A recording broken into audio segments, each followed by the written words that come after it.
প্রায় বিগত 4 মাস কাজ বন্ধ ছিল আমার পার্লারে। তো অনেক দিন পর একটা কাস্টমার আসায় আমি থ্রেডিং করার জন্য গেছি। এনারা দুজনেই ঘুমাচ্ছিলেন।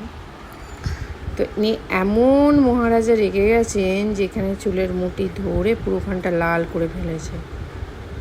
এখন এনাকে সেবা দিতে হচ্ছে। এত রাগ যে ছেড়ে রেখে আমি ঘুম পাড়িয়ে কেন কাজ করতে গেছি। তো ভাবো তোমরা কিভাবে আমি কাজ করব। আমার কাস্টমারগুলো ডেইলি এসে ফিরে যাচ্ছে। অবশ্যই এরা আগে ছোট বাচ্চা, কিন্তু খাইয়েই আমি ঘুম পাড়িয়ে রেখে গেছি।